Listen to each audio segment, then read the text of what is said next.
जीवित महान सामर्थी परमेश्वर, धन्यवाद करते हुए आपके पास आते हैं और इस बात के लिए धन्यवाद करते हैं प्रभु, आप हमें प्रतिदिन नए सिरे से जीवन जीने के लिए प्रेरित करते हैं। आपका वचन जो हमारे हृदय में रहता है वो हमें उस जीवन की ओर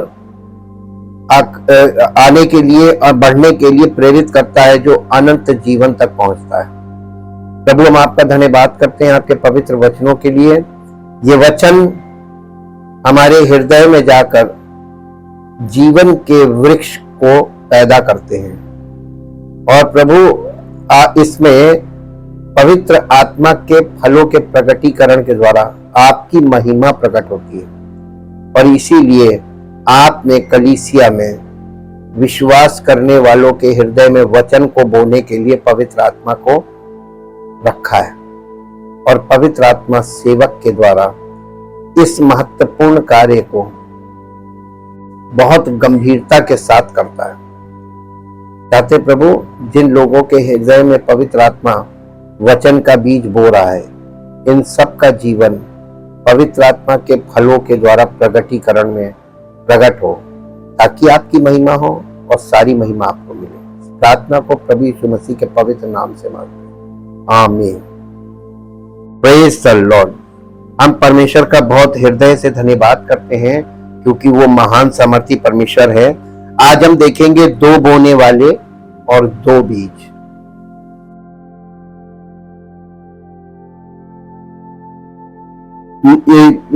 मसीह के दृष्टांतों को समझना वाकई मुश्किल है। यहूदियों ने परमेश्वर के राज्य को अस्वीकार कर दिया था।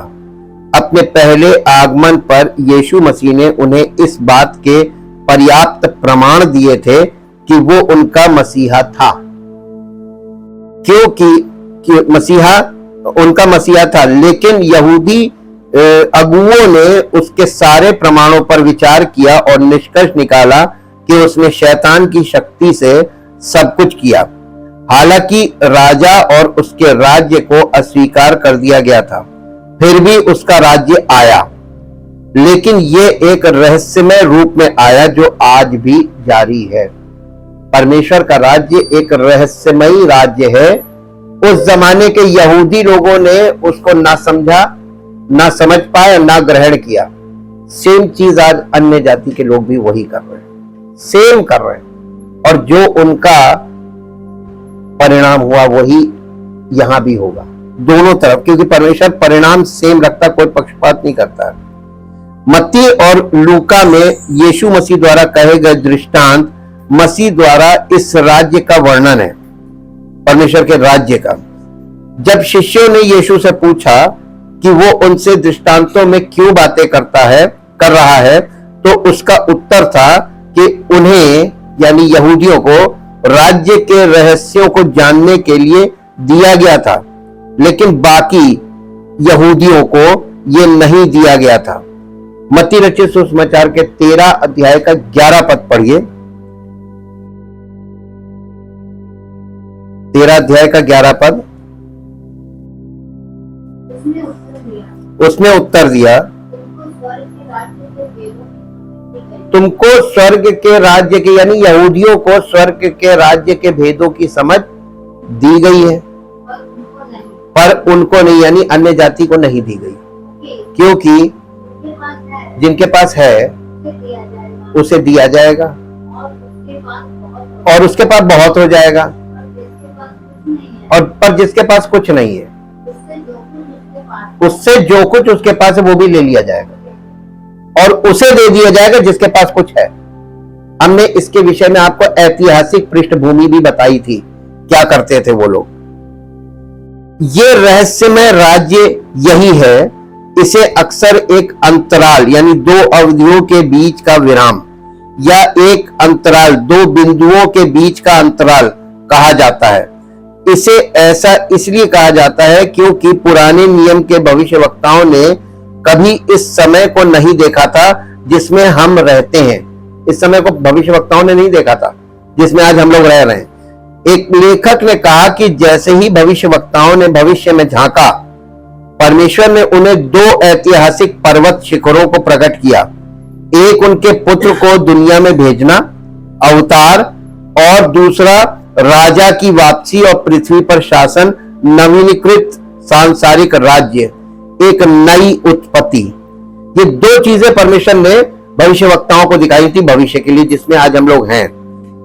कि एक तो वो अवतार भेजेगा अपना, वो है प्रभु यीशु मसीह, और दूसरा परमेश्वर का शासन पृथ्वी पर, नवीनीकृत सांसारिक राज्य यानी renewed world, new world order, नई सृष्टि का आरंभ जो अब आने वाला है। ये जो सृष्टि आप लोग देख रहे हैं, जिसमें हम रह रहे हैं, हम और आप, ये सृष्टि मिट रही है कि नहीं? दिख रहा है कि नहीं दिख रहा है?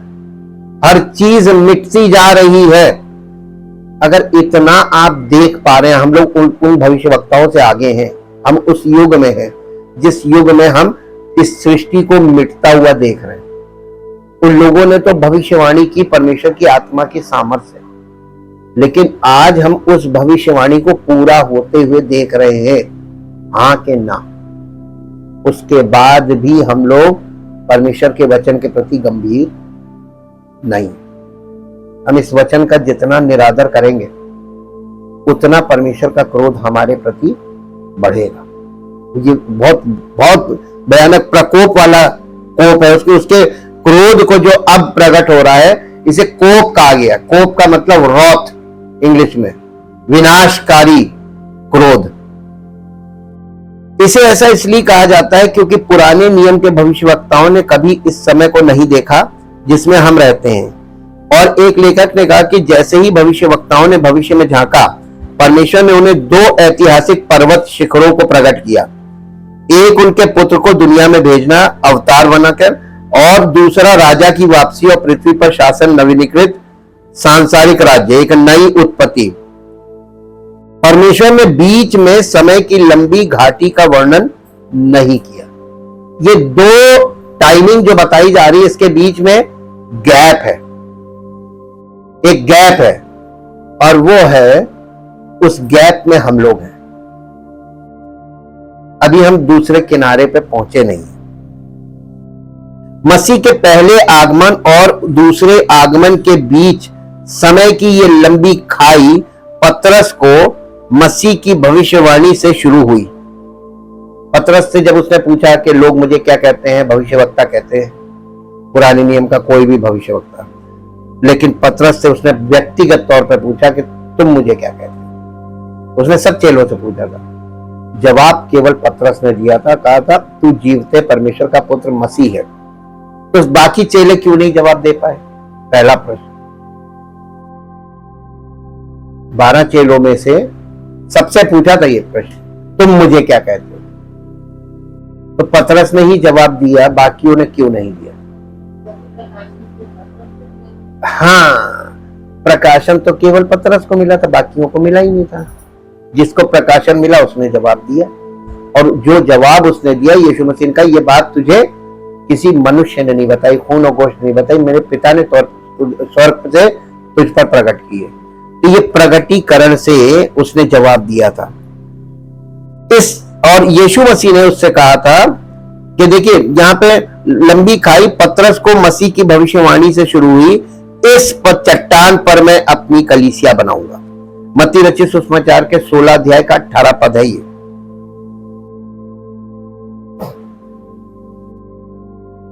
मत्ती 16 अध्याय का 18 पद। और मैं भी तुझसे कहता हूं कि तू पतरस है, और मैं इस पत्थर पर अपनी कलीसिया बनाऊंगा। देखिए, जब यीशु मसीह कलीसिया बनाने की बात कह रहा है, ये अधूरा है कि मैं अपनी कलीसिया बनाऊंगा, ये अधूरा वाक्य है। ये पूरा होता है, और उस पर अधोलोक के फाटक प्रबल ना होंगे। किस पर? कलीसिया पर, जो मैं बनाऊंगा। जो कलीसिया यीशु मसीह बनाएगा वो कैसी होगी? उस पर अधोलोक के फाटक, नरक के दरवाजे उस पर प्रबल नहीं होंगे। अब आपको ऐसी कलीसिया कहीं दिखाई दी? तो जिसको आप कलीसिया कह रहे हैं वो क्या है? आपको बीज देखना पड़ेगा, और बीज परमेश्वर का वचन है। वहां पर परमेश्वर की आत्मा के द्वारा वचन है या मनुष्य की आत्मा के द्वारा या कोई और आत्मा। इसीलिए नए नियम में ये बोला गया पहले यूहन्ना 4 अध्याय में कि हर एक आत्मा की प्रतीति मत करो बल्कि आत्माओं को परखो। अब आत्मा को परखने के लिए आपको वचन का सटीक ज्ञान होना चाहिए। और जिस तरीके की जीवन शैली आज लोगों की है, कलीसियाओं के लोगों की जिस प्रकार की जीवन शैली है, क्या वो कभी आत्माओं को परखने के योग्य हो पाएंगे? नहीं हो पाएंगे, नहीं हो पाएंगे। इसलिए हम आपसे कह रहे हैं कि ये आज के युग में बहुत कठिन हो गया, लेकिन पहले के युग में ये कठिन था नहीं। और जैसे जैसे युग आगे बढ़ेगा ये इतना कठिन हो जाएगा, इतना कठिन हो जाएगा कि क्योंकि आपकी जीवन शैली कठिन हो गई। प्रभु के वचन को समर्पित जीवन शैली आज के युग में हालांकि बहुत सरल है, हम आपको पक्का बता रहे हैं, लेकिन आप उसको पसंद नहीं करेंगे, नहीं पसंद करेंगे। वो सादगी का जीवन है, सादगी की बातें करता है, और आज लोग दिखावे की बातें करते हैं। आज आप अपने पड़ोसी से आगे अपने आप को रखना मांगते हैं, आप अपने सारे रिश्तेदारों में सबसे आगे अपने आप को रखना मांगते हैं। आई आई आई, मैं, और ये मैं जब तक रहेगा तब तक प्रभु नहीं होगा, और जब प्रभु आ जाएगा तो मैं मर जाएगा। जब मैं मरता तभी प्रभु आता है। आप जब तक मैं ये करूंगा, मैं ये कर सकता हूं, मैं ये करूंगा, मैं ऐसा कर सकता हूं, मैं ये कर सकता हूं, मैं वो कर, मैं जब तक रहेगा तब तक प्रभु नहीं है, और जब मैं मर जाएगा तब प्रभु आएगा। और इस मैं को मरने में हम लोग मरने नहीं देते, हम मैं को ही बना के रखते हैं। और इसीलिए पारिवारिक जीवन कठिन होता जा रहा है, क्योंकि मसीह के बिना पारिवारिक जीवन बहुत कठिन हो जाएगा, बहुत कठिन हो जाएगा। और पारिवारिक जीवन कठिन होगा तो इसका मतलब सामाजिक जीवन और कठिन होगा। जब परिवारों में फूट होगी तो समाज में क्या होगा? फूट होगी। और जब समाज में भी फूट होगी तो आप जाएंगे कहां? आपकी भावनाओं की कहीं कदर नहीं होगी, ना घर में ना बाहर, सब गुटबंदी होगी। मसीह महान पैगंबर के रूप में बोल रहे थे। शहीद होने से पहले स्टीफन ने मूसा को ये कहते हुए मूसा को देखा और ये कहा कि प्रभु परमेश्वर तुम्हारे भाइयों में से, ये मूसा को ये बोलते हुए देखा कि प्रभु परमेश्वर तुम्हारे भाइयों में से मेरे जैसा एक पैगंबर यानी ईश्वर मनुष्य, गॉड मैन उत्पन्न करेगा, तुम उसकी सुनोगे। प्रेरितों के काम 7 अध्याय और उसका 37 पद पढ़ दीजिए। प्रेरितों के काम 7 अध्याय का 37 पद।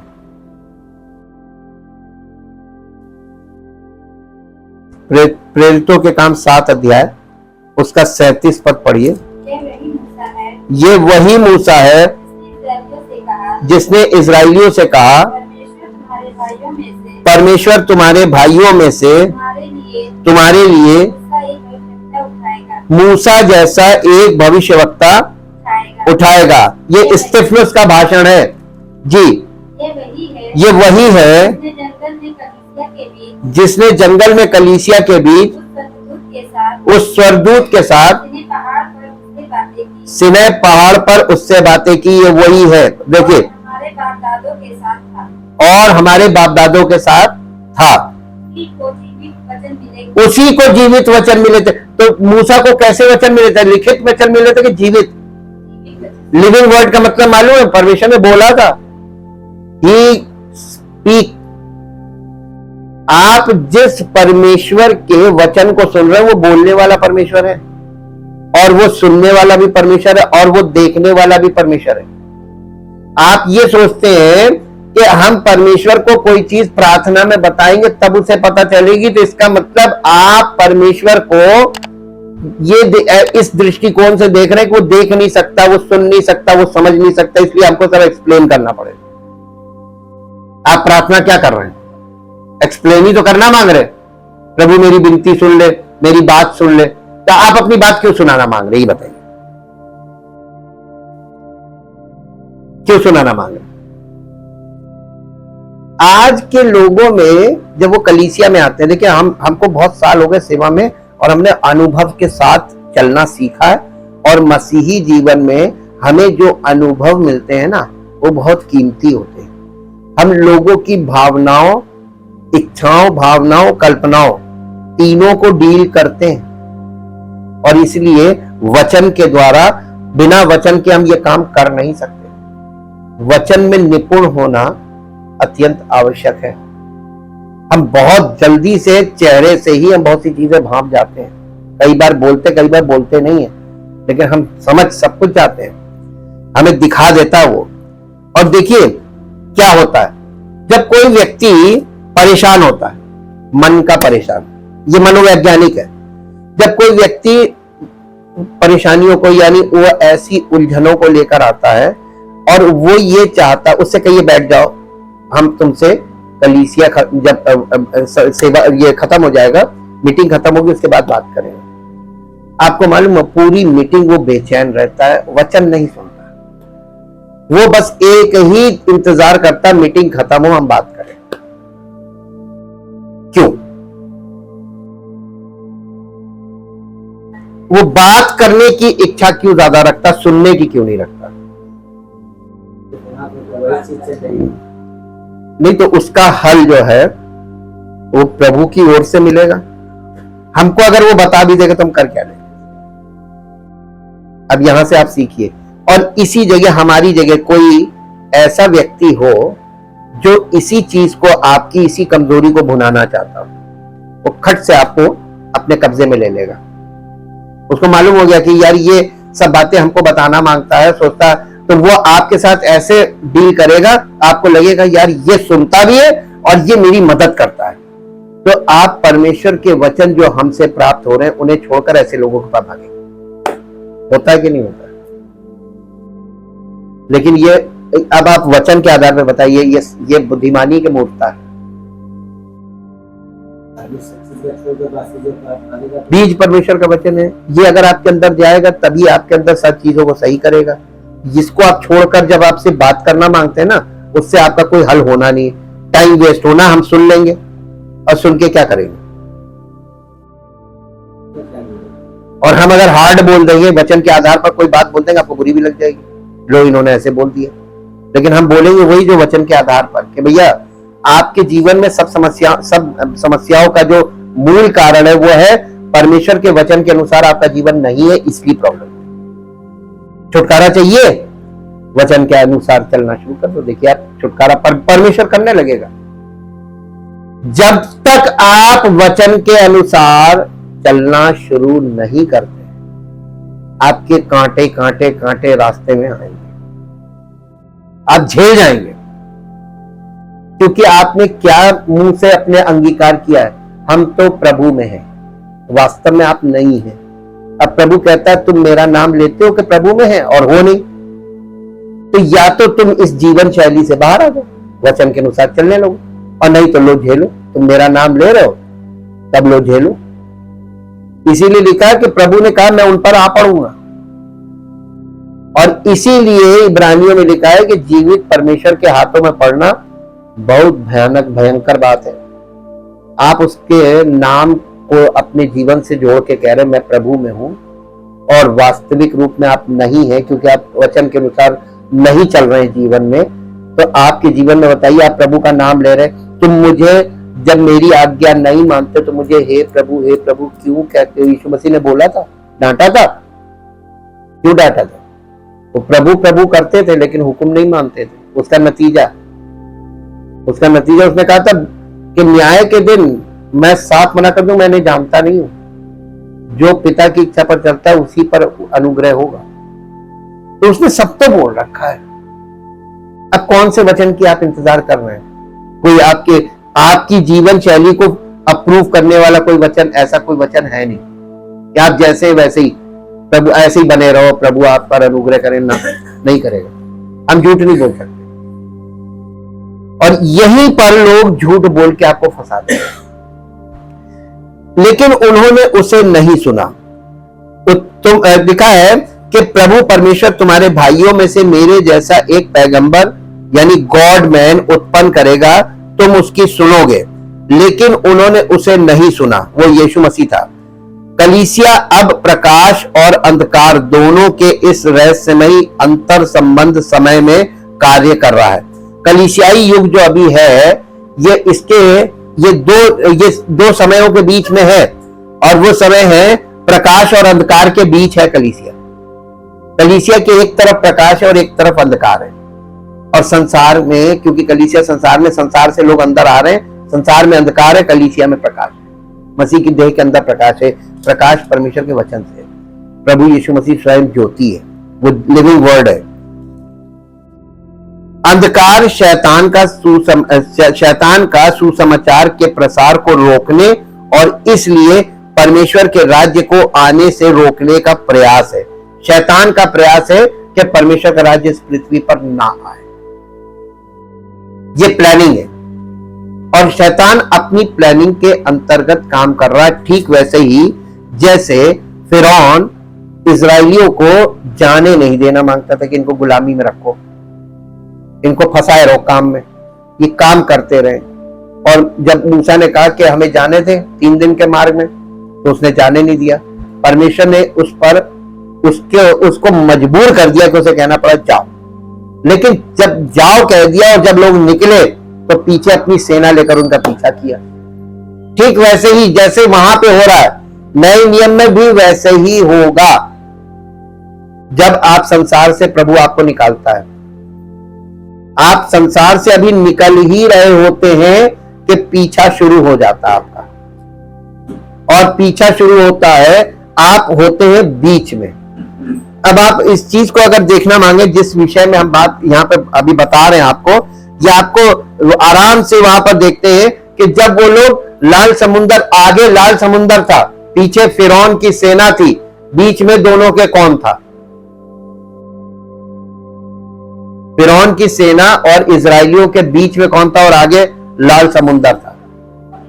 परमेश्वर स्वयं था ना, आग के खंभे में। तो ज्योति थी। ज्योति किधर थी? इजरायलियों की तरफ ज्योति थी और मिस्रियों की तरफ अंधेरा था। तो मिस्री लोग इजरायलियों को देख सकते थे, लेकिन इजरायली लोग मिस्रियों को नहीं देख सकते थे। अब जो आपको नहीं दिखता है वो आपका अंधकार है। आप नहीं देख सकते, वो इसका मतलब आप वो अंधेरे में नहीं देख सकते, वो आपके लिए अंधकार है। लेकिन आपको अंधेरे वाले आपको देख रहे हैं क्योंकि आप ज्योति में हैं। मेरे साथ निकाल लीजिए, देखिए आपको हम दिखा देते हैं ये जिस चीज की बात, कलीसिया कैसे काम कर रही है, कहां पे, किस स्थान पे कलीसिया पाई जाती है, वो भी देख लीजिए। प्लेसमेंट जिसको बोलते हैं। निर्गमन की पुस्तक और उसका 14 अध्याय।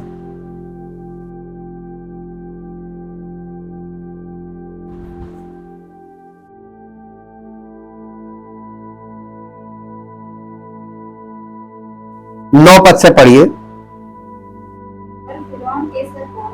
पर फिरौन के सब घोड़ों और रथों और सवारों समेत मिस्री सेना उनका पीछा करके उनके पास, जो पीहा हिरोत के पास बाल सपोन के सामने समुद्र के तट पर डेरे डाले पड़े थे, जा पहुंची। जब फिरौन निकट आया, तब इजरायलियों ने आंखें उठाकर क्या देखा कि मिस्री हमारा पीछा किए चले आ रहे हैं, और इजरायली अत्यंत डर गए और चिल्लाकर यहोवा की दुहाई दी। और वे मूसा से कहने लगे, क्या मिस्र में कब्रें ना थी कि तू हमको मरने के लिए जंगल में ले आया है? तूने हमसे ये क्या किया कि हमको मिस्र से निकाल लाया? हाँ, क्या हम तुझसे मिस्र में यही बात ना कहते रहे कि हमें रहने दे, कि हम मिस्रियों की सेवा करें? हमारे लिए जंगल में मरने की अपेक्षा मिस्रियों की सेवा करना अच्छा था। मूसा ने लोगों से कहा, डरो मत, खड़े खड़े वो उद्धार का काम देखो जो यहोवा कल करेगा। यहोवा काम कब करता है?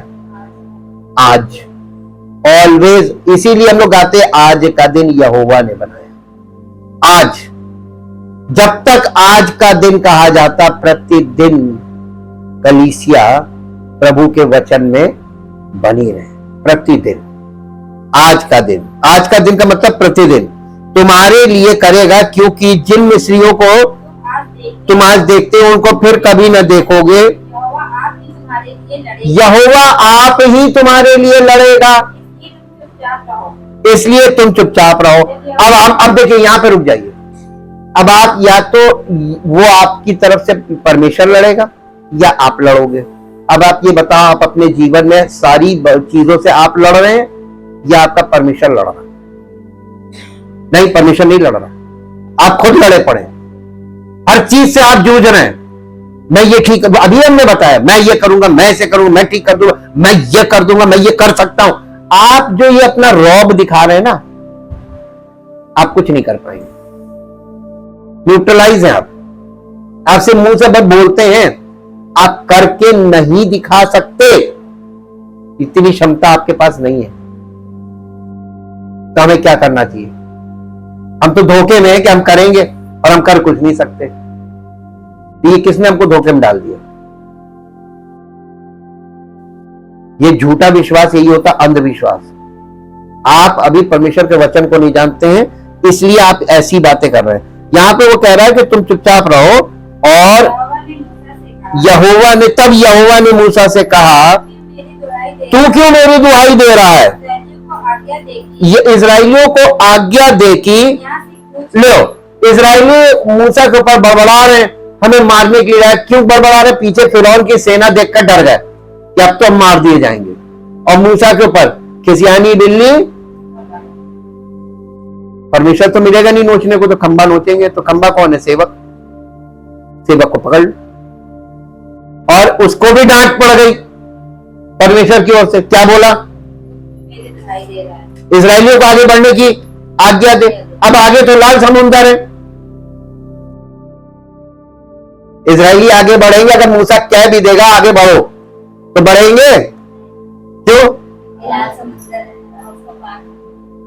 तो उसे भी डांट पड़ रही। और यही बात हम आपसे कहते हैं, देखिए मसीही, आप जीवन में आगे बढ़िए, और आपके पीछे जो ये दुश्मन आपको दिखाई दे रहे हैं, चाहे वो कैसे भी हो, वो दृश्य अदृश्य कैसे भी हो, एक भी दुश्मन आपकी जिंदगी में होगा नहीं। आप हुक्म तो मान के देखिए, लेकिन लोग हुक्म ही तो नहीं मानते। आज्ञाकारी हो जाए तो जीवन पलट जाए। और यहां पर देखिए, इजरायलियों को आज्ञा दे कि कूच करे, तू अपनी लाठी उठाकर अपना हाथ समुद्र की ओर बढ़ा, और वो दो भाग हो जाएगा। कर्जे नहीं कहा था, हो जाएगा। कौन करेगा? परमेश्वर। और देखिए इसके बाद 19 पद से पढ़िए। तब परमेश्वर का दूत जो इजरायली सेना के आगे आगे चला करता था, जाके उनके पीछे हो गया। किसके? इजरायलियों के पीछे चला गया। और बादल का खंबा उनके आगे से हटकर उनके पीछे जा ठहरा। इस प्रकार में मिस्रियों की सेना और इजरायलियों की सेना के बीच में आ गया। कौन? परमेश्वर। ये अंतराल में आ जाता है कि ये युग का अंत, वो अंधेरे का युग, ये उजाले का। कलीसिया में दो युग एक साथ, ये युग यही परिवर्तित हो रहा है। आपके जीवन में परिवर्तित हो रहा है। पूरी दुनिया में युग अभी नहीं परिवर्तित हो रहा है। पूरी दुनिया में प्रलय चलेगी, कलीसिया में युग परिवर्तन का कार्य चलेगा। नई सृष्टि का मतलब क्या है? हमारे व्यक्तिगत तौर पर हमारा जीवन नई सृष्टि बन गया। इसका मतलब हम नए युग के प्राणी बन गए। अब हम नई युग की सोच में जीवन जीने लगेंगे, और बाकी पूरी दुनिया वही पौराणिक जीवन जिएगी, पुराने मनुष्यत्व में। ये एक्चुअल में है, और इसी की बात हो रही है कि नई सृष्टि कैसे होता है। अंधकार शैतान का सुसमाचार के प्रसार, अंधकार शैतान का सुसमाचार के प्रसार को रोकने और इसलिए परमेश्वर के राज्य को आने से रोकने का प्रयास है। शैतान अब ऐसा कर रहा है। याद करें कि नूह की बाढ़ शैतान की दुनिया में आक्रमण के परिणाम स्वरूप आई थी, ताकि स्त्री के वंश के आने को रोका जा सके। उत्पत्ति 6 में वही दिखाया गया। परमेश्वर के वचन द्वारा पद दर पद और शब्द दर शब्द शिक्षा के रूप में प्रकाश प्रदान किया जाता है और सच्चा सुसमाचार फैलाया जा रहा है। सुसमाचार उस व्यक्ति को बनाता है जो मसीह में एक नई सृष्टि में विश्वास करता है। यहूदी और गैर यहूदी एक हो जाते हैं, एक नई सृष्टि, एक नया मनुष्य। इफिसियों की पत्री 2 अध्याय और उसका 15 पद पढ़ दीजिए। इफिसियों की पत्री 2 अध्याय और उसका 15 पद। यहां इस प्रकार से लिखा हुआ है, और अपने शरीर में बैर अर्थात वो व्यवस्था जिसकी आज्ञाएं विधियों की रीति पर थी मिटा दिया और दोनों से अपने में एक नया मनुष्य उत्पन्न करके मेल करा दिया और क्रूस पर बैर को नाश करके उसके द्वारा दोनों को एक देह बनाकर परमेश्वर से मिला दिया। किसको? यहूदी और अन्य जाति को एक देह करके, यानी मसीह की देह में। अब वो ना यहूदी रहे ना वो अन्य जाति रहे, वो मसीही हो गए, उनको परमेश्वर से मिला दिया। तो जब तक वो आपको मसीही नहीं बनाएगा तब तक आपको परमेश्वर से मिला पाएगा? नहीं मिला सकता ना। और आप मसीही बनने चाहते नहीं, जैसे वो वहां पे मिस्री लोग, इजरायली लोग करते थे, मूसा को झिला रहे थे, आज लोग यीशु मसीह को झिला रहे। सेम चीज है, पुराना नियम बिल्कुल वही दिखा रहा है जो आज मसीही लोग कर रहे हैं। जैसे वो मूसा को परेशान करते थे, पुड़पुड़ाते थे, वैसे ही यहां पर ये कर। हार्ड वर्ड्स आते थे, जितना वो गलत करते थे हार्ड वर्ड आता था। एक और पद पढ़ दीजिए, इफिसियों की पत्री 3 अध्याय का 1 से 6 पद। इसी कारण मैं पौलुस, जो तुम अन्य जातियों के लिए मसीह यीशु का बंदी हूं, यदि तुमने परमेश्वर के उस अनुग्रह के प्रबंध का सुसमाचार सुना हो जो तुम्हारे लिए मुझे दिया गया, अर्थात ये कि वो भेद, सुसमाचार भेद है, ये रहस्य, वो भेद मुझ पर प्रकाशन के द्वारा प्रकट हुआ, जैसा मैं पहले ही संक्षेप में लिख चुका हूं, जिससे तुम पढ़कर जान सकते हो कि मैं मसीह का वो भेद कहां तक समझता हूं, जो अन्य समयों में मनुष्यों की संतानों को ऐसा नहीं बताया गया था, जैसा कि आत्मा के द्वारा अब उसके पवित्र प्रेरितों और भविष्यवक्ताओं पर प्रकट किया गया है। अर्थात ये कि मसीह यीशु में सुसमाचार के द्वारा अन्य जातीय लोग मिरास में साझी और एक ही देह और प्रतिज्ञा के भागी हैं। होंगे नहीं, हैं, लेकिन अब वो एक्सेप्ट नहीं कर रहे। आज अन्य जाति को केवल एक्सेप्ट करना है, परमेश्वर की ओर से द्वार खुला है, और अन्य जाति एक्सेप्ट नहीं कर रहे हैं। ये विलफुल रिजेक्शन बोलते हैं, अपने यानी जानबूझकर उस चीज से मुंह मोड़ ले, नहीं चाहिए, रिजेक्ट कर रहे हैं, जानबूझकर रिजेक्ट कर रहे हैं। दूसरा कुरिन्थियों 5 अध्याय 17 पद। दूसरा कुरिन्थियों 5 अध्याय। इसलिए यदि कोई, देखिए, इसलिए यदि का मतलब क्या हुआ? अगर कोई मसीह में है और अगर कोई मसीह में नहीं है तो पुरानी सृष्टि है। मसीह में अगर है तो नई है, नहीं तो पुरानी है। अब ये बताइए कौन नई है? नहीं तो मसीह में आपको कोई दिखाई दिया अभी तक? नई सृष्टि कहीं देखी? नहीं देखी। इसीलिए तो मिसकैलकुलेशन, मिसकॉन्सेप्शन है कि आपने देखा नहीं, इसीलिए आपको उसकी कल्पना भी आप नहीं कर सकते। और आप जिस मसीहत को देख रहे हैं आप उसको कॉपी कर रहे हैं, उसकी कह रहे हैं यही तो मसीहत है, जबकि वो मसीहत नहीं। अब आप कहां फंस गए? अंधकार और प्रकाश के बीच फंसे कि नहीं फंसे? बताइए। यीशु मसीह ज्योति है और जो मसीह का विरोधी वो अंधकार है। अंधकार और प्रकाश के बीच फंसे कि नहीं फंसे? आपको यही नहीं पता है कि यीशु मसीह वो ज्योति है, उसका प्रकाश आपके जीवन में क्यों नहीं चमक रहा? आपको किसने अंधकार में कर रखा है? मसीह विरोधी ने। यहां पे देखिए, पुराने नियम के भविष्यवक्ताओं ने कभी भी यहूदियों और गैर यहूदियों दोनों को पवित्र आत्मा द्वारा एक शरीर में विसर्जित किए जाने की सच्चाई नहीं सुनी। इसलिए मसीह और पौलुस दोनों ने इसे एक रहस्य कहा।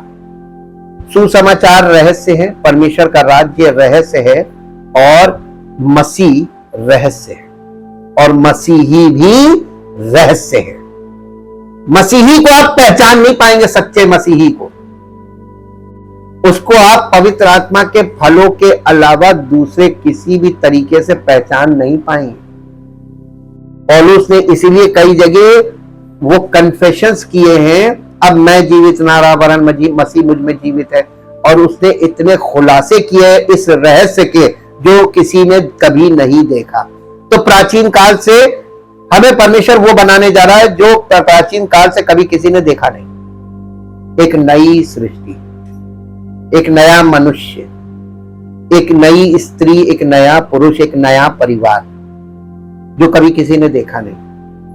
तो आप जो कभी किसी ने देखा नहीं, उसको आप वचन में जब वचन सुनते हैं तो आप विश्वास ही नहीं करते कि नहीं ये हो सकता है।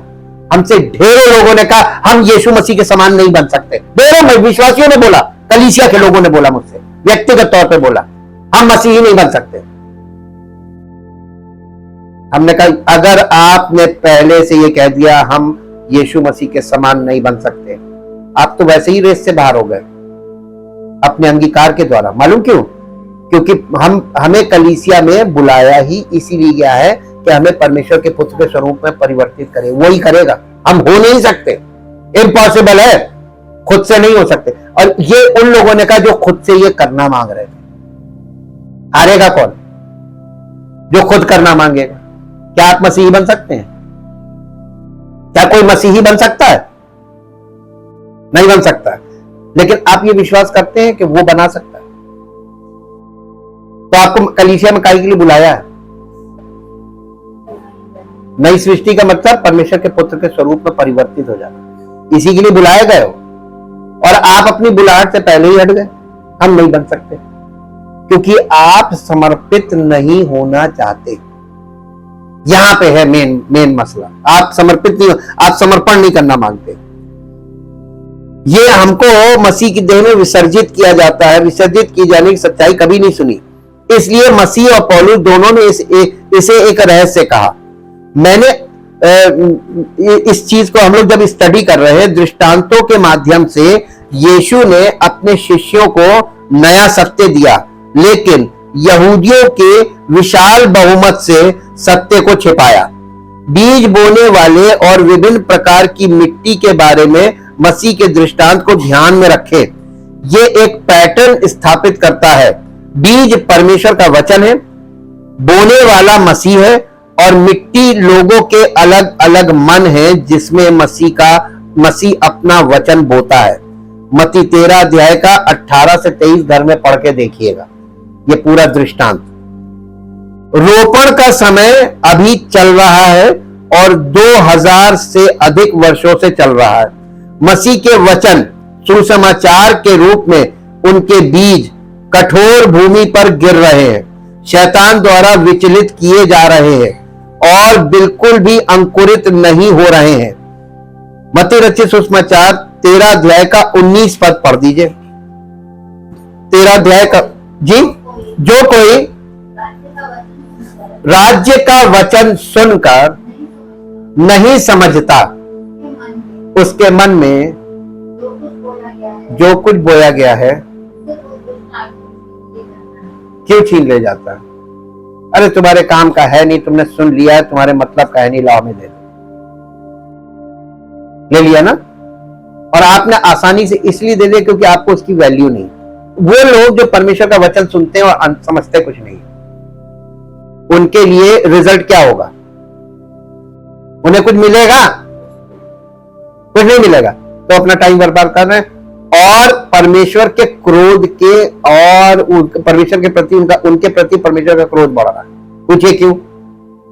वो भीड़ बढ़ा रहे हैं और परमेश्वर के वचन का अनादर कर रहे हैं, उसको एक्सेप्ट ना करके, विश्वास ना करके, उसके अनुसार ना चल के आप परमेश्वर के वचन को तिरस्कृत कर रहे हैं। और आपको मालूम, परमेश्वर ने अपने नाम से ज्यादा अपने वचन को आदर किया और आप उस चीज का निरादर कर रहे हैं।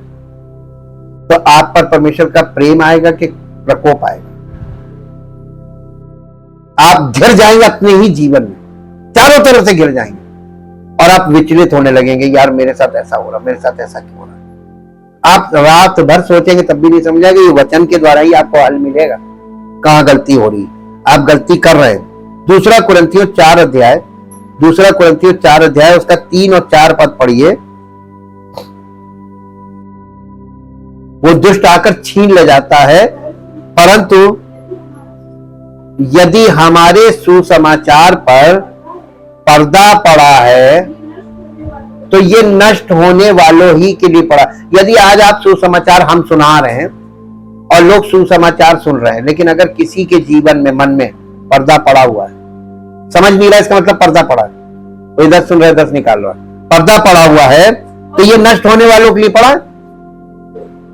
आगे, और उन अविश्वासियों के लिए जिनकी बुद्धि संसार के ईश्वर ने अंधी कर दी, माइंड ब्लाइंड कर दिया, अंधेरा कर दिया, कि वो सुसमाचार के तेजों में सुसमाचार पढ़िए, ताकि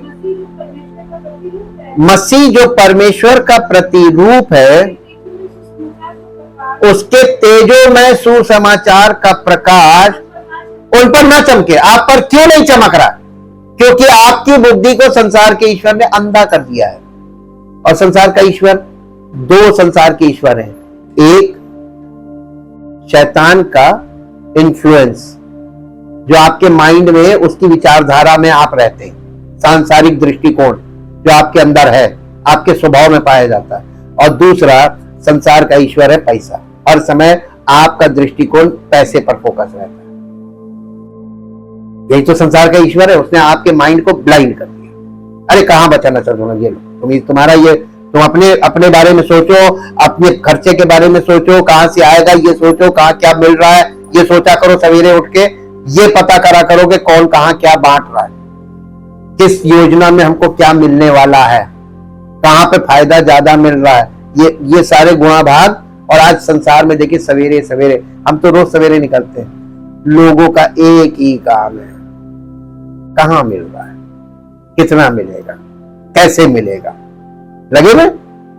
संसार के ईश्वर ने उनके माइंड को ब्लाइंड कर दिया। वचन के बारे में कोई मतलब नहीं। अरे तो वचन देखा जाए, वो फ्री टाइम वाला काम। ये आपकी मानसिकता करनी है। कुछ बीज अंकुरित होते हैं, लेकिन विभिन्न प्रकार के मनों के कारण कुछ को पथरीला और अन्य को कांटेदार कहा जाता है। बीज गंभीर रूप से फलदायी नहीं होता है। 13 अध्याय, मत्ती 13 अध्याय का 22 पद पढ़िए। बीज गंभीर रूप से फलदायी नहीं होता है, 13 अध्याय का 22 पद। जो झाड़ियों में बोया गया, ये वे हैं जो वचन सुनते हैं, पर इस संसार की चिंता और धन का धोखा।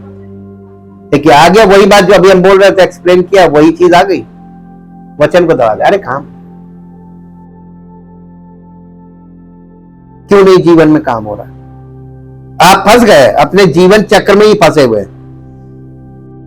ये अंकुरित हुआ, जीवन प्राप्त हुआ, और अंत में कुछ बीज विभिन्न प्रकार के अच्छे उपजाऊ मनों में गिरे, जिससे न केवल जीवन उत्पन्न हुआ बल्कि कई प्रकार के आत्मिक फल उत्पन्न हुए।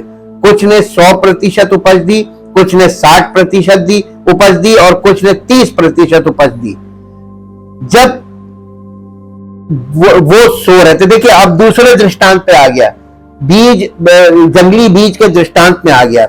अब जंगली बीज के दृष्टांत को निकाल लीजिए, मत्ती 13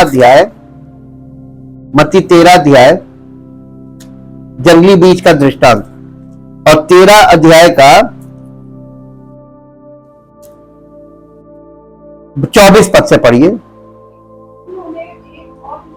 यीशु ने उन्हें एक और दृष्टांत दिया, स्वर्ग का राज्य उस मनुष्य के समान है जिसने अपने खेत में अच्छा बीज बोया, पर जब लोग सो रहे थे तो उसका शत्रु आकर गेहूं के बीज, जंगली बीज बोकर चला गया। बस बस बस, जब लोग सो रहे थे। ये कठिन बात है जब आप इसको समझ पाए कि लोग सो रहे थे। मसीह के दूसरे दृष्टांत ने इस वर्तमान समय के एक हिस्से का अनावरण किया है। ये जो सो रहे थे, ये आज के इस युग के लोगों के लिए, आज लोग परमेश्वर के वचन के प्रति सो रहे हैं, उदासीनता को दिखाता है, आत्मिक तौर पर उदासीन है, उन्हें वचन का इंटरेस्ट नहीं। आप वचन की बात न कीजिए, आप कुछ और बात कीजिए, आप संसार की बात कीजिए, वो इंटरेस्ट लेंगे। आप अपनी बात कीजिए, वो इंटरेस्ट लेंगे। आप उनकी बात सुनिए, वो इंटरेस्ट लेंगे। लेकिन जैसे ही आप वचन लाएंगे वो बोर हो जाएंगे। वचन की बात सही है कि गलत? आज की जनरेशन में यही है ना, जब लोग सो रहे थे, जब लोगों का इंटरेस्ट वचन सुनने के लिए, वचन को स्टडी करने के लिए खत्म हो गया, तब शत्रु ने अपना काम शुरू कर दिया। अब आप ये देखिए, पहली सदी की कलीसिया प्रेरितों के द्वारा और पवित्र आत्मा के द्वारा शुरू हुआ कार्य, मसीह के राज्य का, सुसमाचार के द्वारा जो कार्य शुरू हुआ परमेश्वर के राज्य का, वो तीसरी चौथी पीढ़ी तक आते आते आज तक ये जो गैप आ गया, ये क्यों आ गया है? वो पहली सदी की कलीसिया के समान आज क्यों नहीं हो सकता?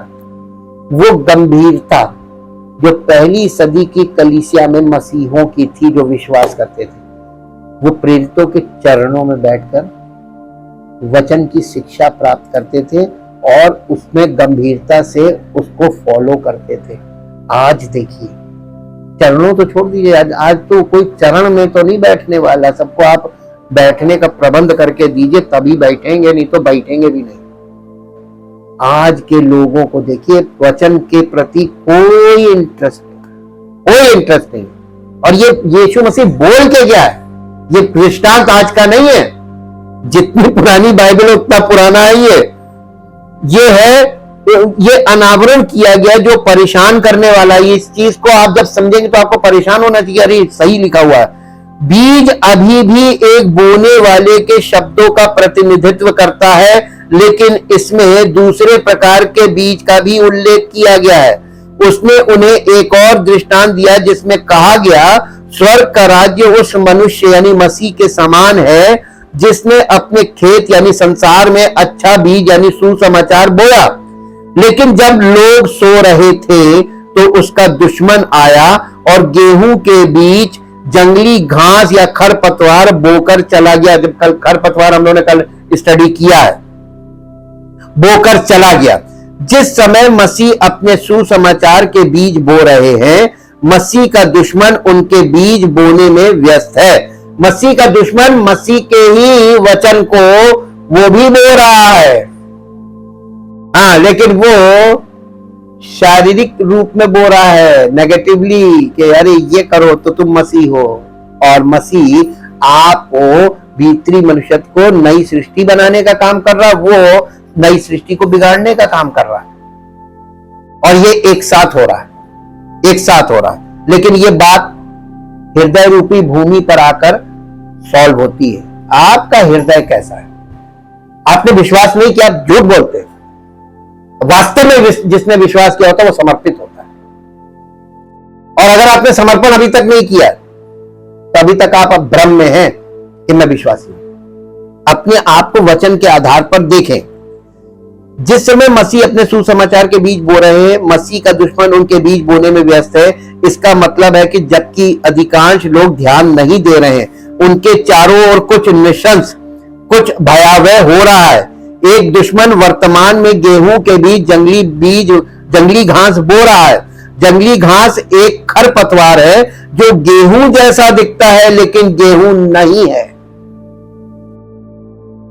और आपको देखिए, जिसको आप मसीही समझ रहे, देखने में आपको जो मसीही लग रहा है वो वास्तव में मसीही नहीं है। आप तो देखकर, अब आप आंखों से देखकर, सोने को आप आंखों से देख के बता देंगे कितने कैरेट गोल्ड है?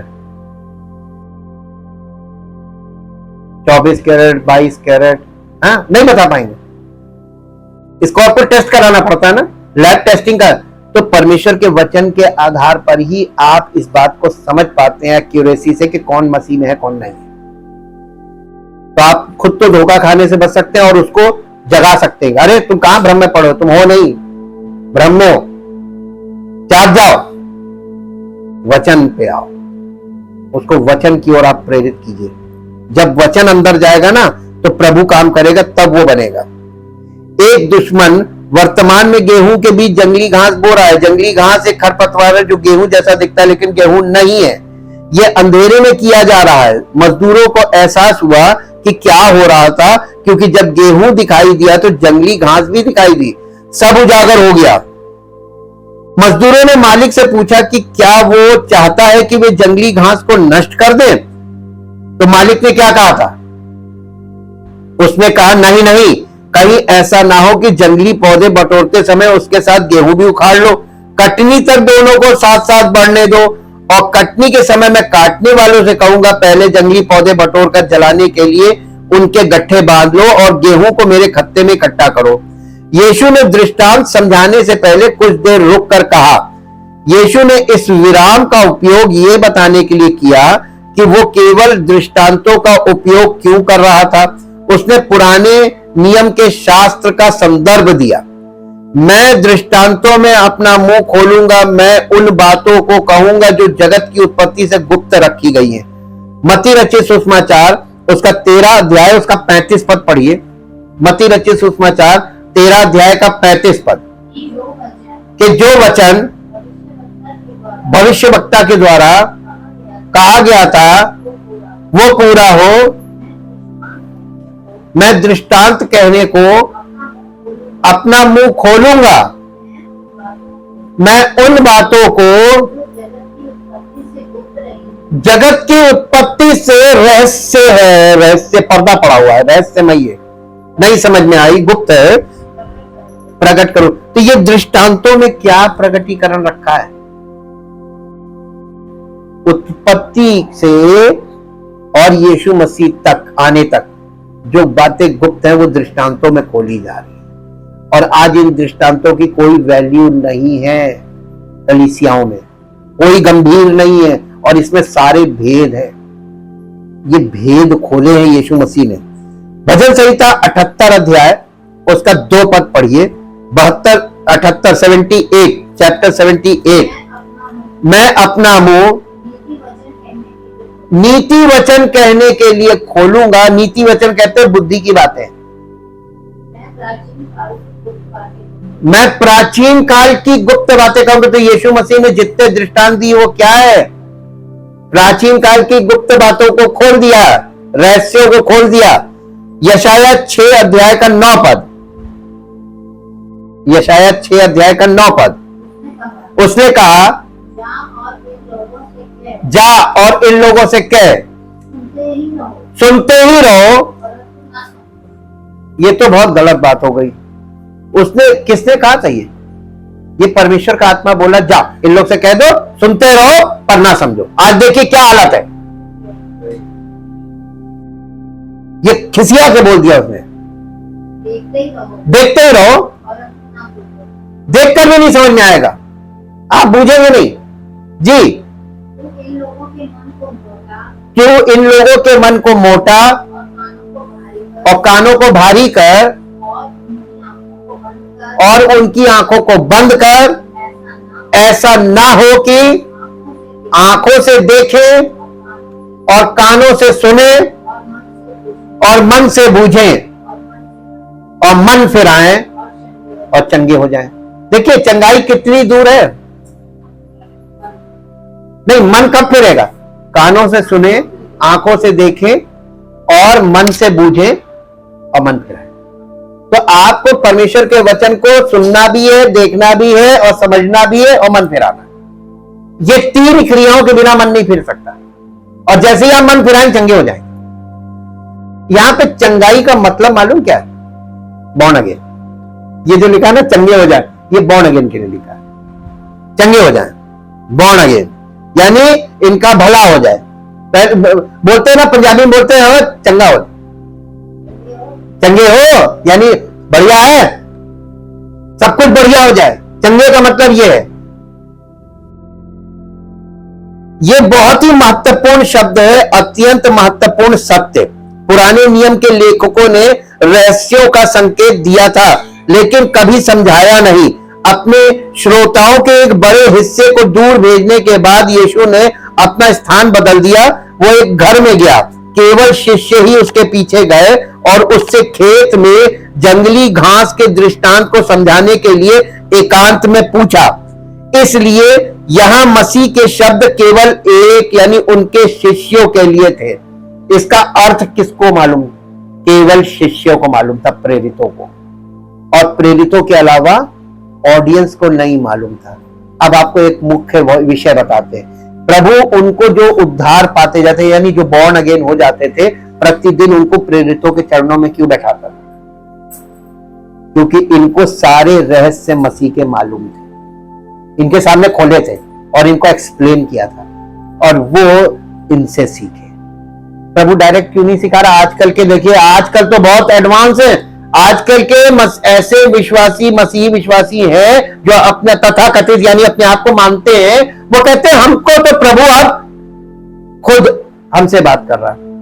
तो प्रभु ने अपना कार्यशैली कब बदला? वचन में तो लिखा नहीं। वचन में तो ये लिखा है कि उनको प्रेरितों को समर्पित किया गया। कलीसिया का मतलब प्रभु के सेवक को आपको कलीसिया में रखा है, सेवक रखा है। सेवक को भी प्रभु ने रखा, आपको भी प्रभु ने रखा। आपके आत्मिक पालन पोषण के लिए, आपके आत्मिक उत्थान के लिए, आपको आत्मिक जीवन में क्या गलत है क्या सही है आपको करेक्ट करने के लिए, आपको डांटने के लिए, सब प्रकार का जो यानी क्या बोलेंगे डिसिप्लिन वाला पार्ट पूरा करने के लिए सेवक को रखा है कि नहीं रखा है? आज के लोगों ने सेवक को हटा दिया। ऐसा यीशु मसीह ने कहीं पर भी उसकी योजना में ही नहीं है कि एक व्यक्तिगत व्यक्ति के साथ डायरेक्ट पवित्र आत्मा डील करे बिना किसी व्यक्ति के, बिना किसी सेवक के। यीशु मसीह ने प्रेरितों को नियुक्त किया था कि नहीं किया था?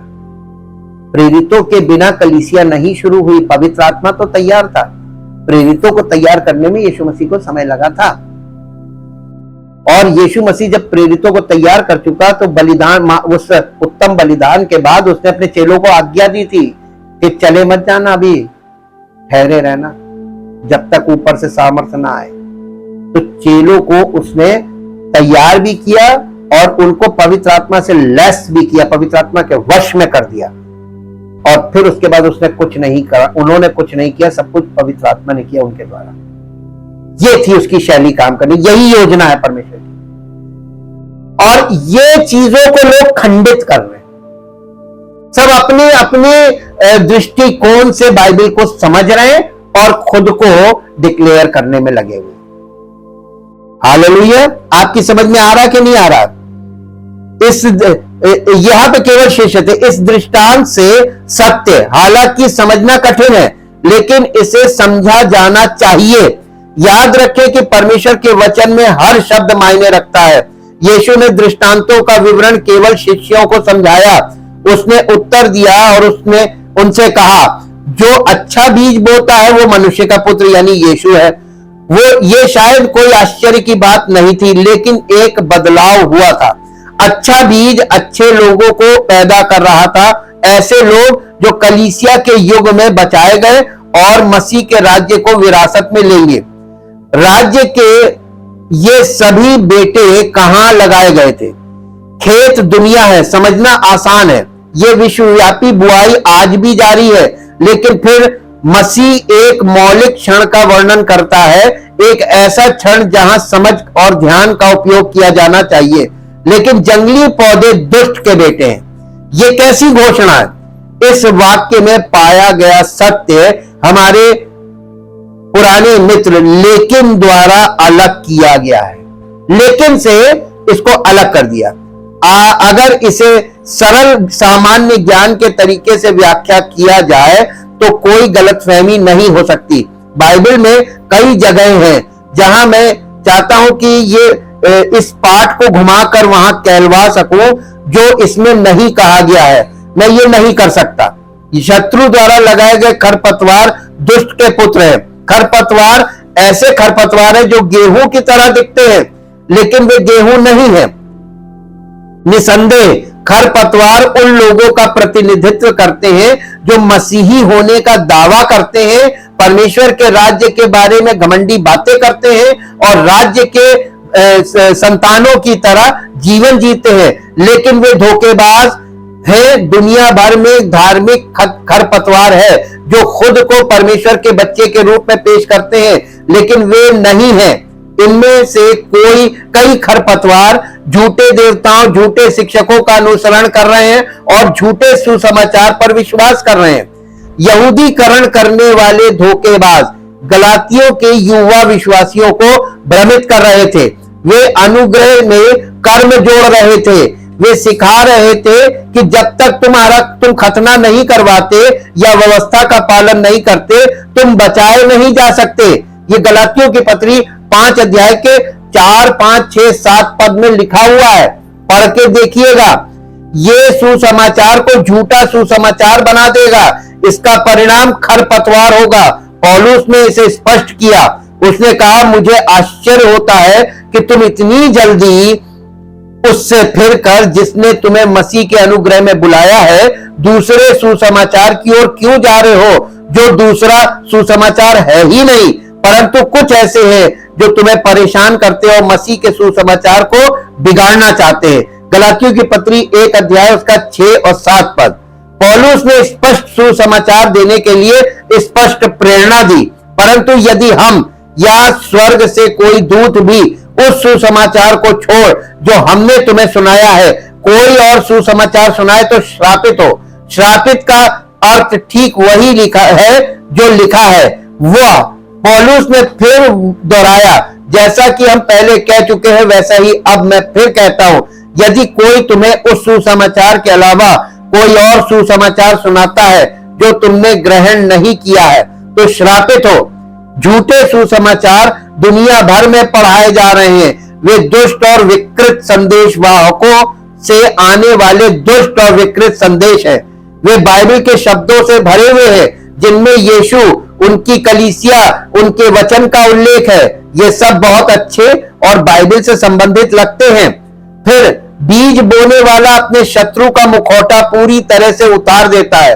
वो शत्रु जिसने जंगली घास बोई है वो शैतान है। ये एक सटीक उद्धरण है। यहां कोई गलतफहमी नहीं है। शैतान, जिसके बारे में कई अच्छे और ईश्वरीय विश्वासी सोचते हैं कि वो जंजीरों में जकड़ा हुआ है, वो बिल्कुल भी जंजीरों में जकड़ा हुआ नहीं है। कई मसीही लोग सोचते हैं शैतान को तो यीशु मसीह ने बांध दिया।